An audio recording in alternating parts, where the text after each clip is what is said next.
Super N, primeiras notícias. E hoje a gente tem um assunto aqui muito importante que atinge muitas pessoas, que é a questão dos direitos da pessoa com deficiência. E o nosso convidado é o advogado, especialista em direito administrativo e também com foco nessa área, que é o Luiz Barbosa. Seja bem-vindo, Luiz. Bom dia, Delma. Bom dia, Rodrigo. Bom dia, bem-vindo.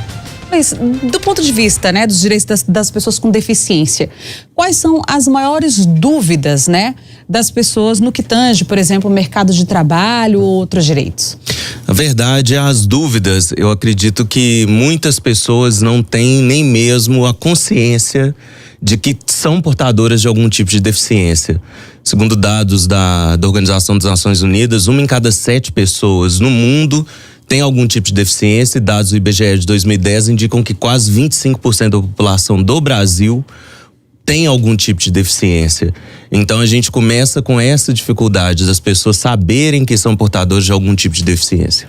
E muitas vezes é um assunto que é silencioso, até mesmo no momento da campanha eleitoral. A gente está falando de uma parcela importante, representativa da população, que na maioria das vezes parece que é esquecida até pelos candidatos, né? Exatamente, Rodrigo. Exatamente. Esse é um grande problema, e que essa discussão, ela tem a necessidade de ser trazida à tona para que se dê visibilidade ao problema e que se construam políticas públicas que vão beneficiar e garantir o acesso a direitos que já estão previstos na legislação, na Constituição, a essas pessoas. Fernando, só para ficar mais claro para o nosso ouvinte, porque quando você fala assim, tem algum tipo de deficiência, muitas pessoas acreditam que tem que ser uma deficiência grave para que ela tenha acesso a algum benefício. Você poderia citar uma deficiência, vamos supor assim, que ela não chama tanto a atenção e que isso já dá algum direito, especial, digamos assim, para uma pessoa dessas, e que as pessoas nem têm noção disso? Sim, porque a partir de 2009, a partir de 2007, houve a aprovação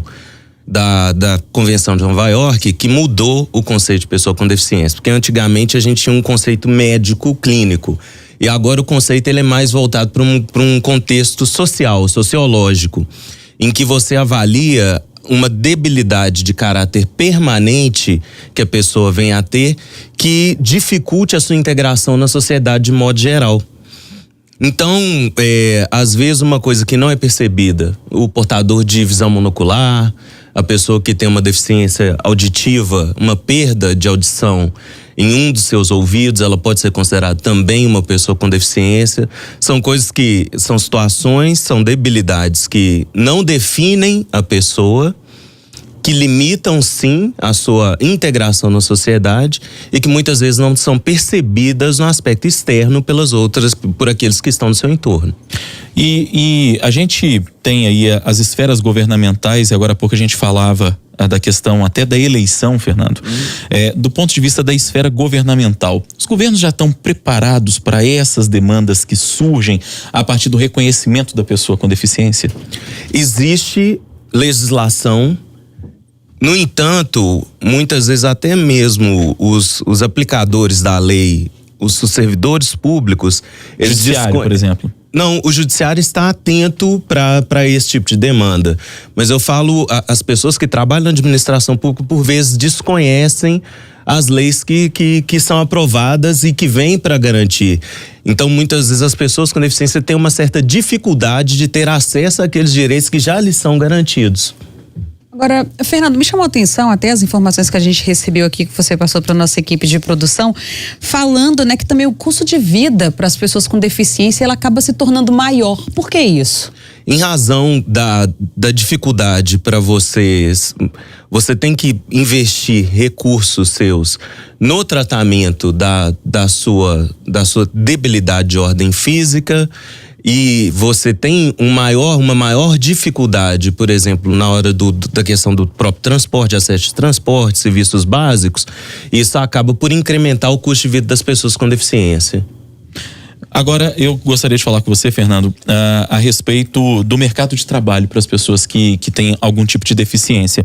Existe lei, inclusive, que garante o acesso dessas pessoas ao mercado de trabalho, com empresas que são de um porte médio para grande, principalmente, né? Isso. Como é que funciona isso? E as empresas hoje, elas de fato se preparam, elas cumprem essa regra. Existe a dificuldade, muitas vezes, e eu já percebi isso por parte de alguns empresários, de conseguirem também ter acesso a essas pessoas com deficiência, que essas pessoas se apresentem muitas vezes até para vagas. Já vi casos de empresas que ficam ali às vezes meses com uma vaga, tentando fazer com que essa vaga seja preenchida e muitas vezes não conseguem. Óbvio que é uma via de mão dupla aí, né? Da entrada dessa pessoa no mercado de trabalho. Na sua avaliação, inclusive de pessoa, você é portador da visão monocular, né? Sim. Na sua avaliação de pessoa que convive diariamente com isso, que tipo de avaliação que dá para fazer?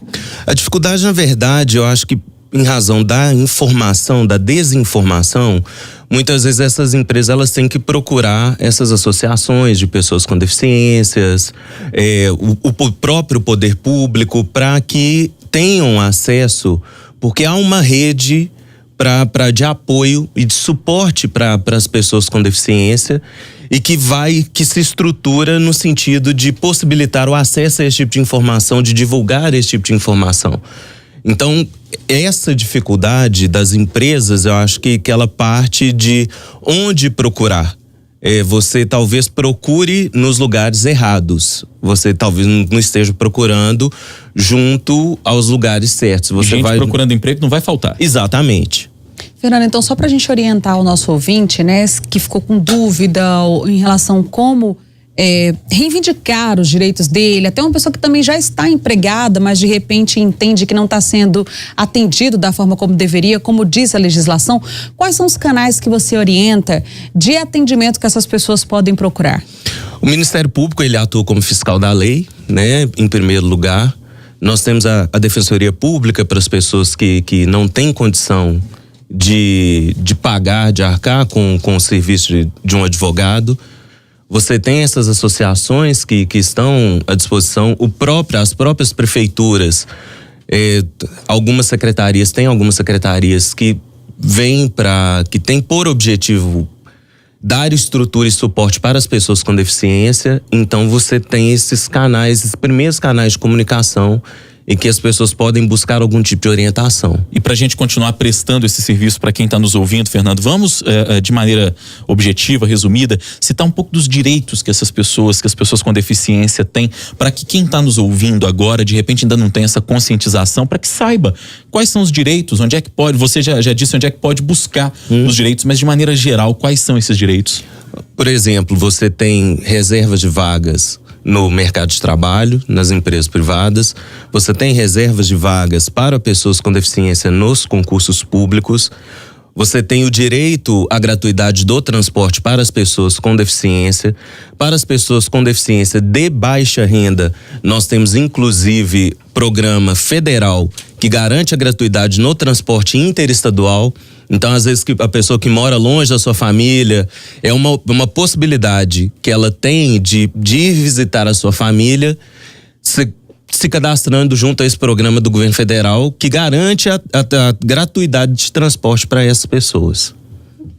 Muito bem, a gente conversou com o Fernando Luiz Barbosa, ele é especialista em direito administrativo, falando com a gente a respeito dos direitos da pessoa com deficiência. Gostaria de agradecer, certamente foi de muita valia para quem está nos ouvindo, para quem passa por isso e de repente não sabe muito bem quais são os seus direitos. Obrigado pela entrevista. Muito obrigado, Delma, muito obrigado, Rodrigo, tenha um bom dia e aos ouvintes também. Obrigada, Fernando, um bom dia.